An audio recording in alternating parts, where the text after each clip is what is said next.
আগুনে ভস্মীভূত হলো যাত্রী প্রতীক্ষালয়। বুধবার ভোররাতে ঘটনাটি ঘটেছে দক্ষিণ দিনাজপুর জেলার বালুরঘাট থানা মোড় এলাকায়। দিনের আলো ফোটার আগেই ওই যাত্রী প্রতীক্ষালয়ে ভয়াবহ আগুন ধরে যায়। দাউ দাউ করে জ্বলতে থাকে আগুন, ফলে সম্পূর্ণ পুড়ে যায় যাত্রী প্রতীক্ষালয়টি।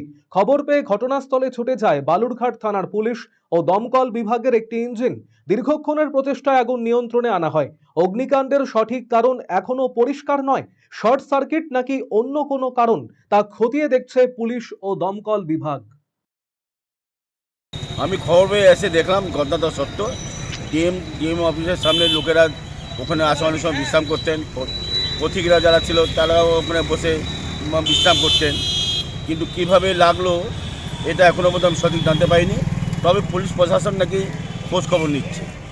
গত রাত্রে ডিএম অফিসের সামনে যে প্রতীক্ষালয়টি ছিল সেখানকার সাধারণ মানুষরা ওই প্রতীক্ষালয়ে উনি বসতেন এবং অনেক রকম মানুষ এই বসার মাধ্যমে তারা অনেক সুবিধা ভোগ করত। এবং গত রাত্রে যেভাবে আগুনে পুড়ে প্রতীক্ষালয়টি নষ্ট হয়েছে তাতে সাধারণ মানুষের অনেক অসুবিধা হবে। আমি বালুরঘাটবাসী হিসেবে বলবো এটা অতি তাড়াতাড়ি দ্রুত ব্যবস্থা করে এটা সংস্কার করা হোক, যেন মানুষরা এটা ব্যবহার করতে পারে এবং তারা যেন বসতে পারে।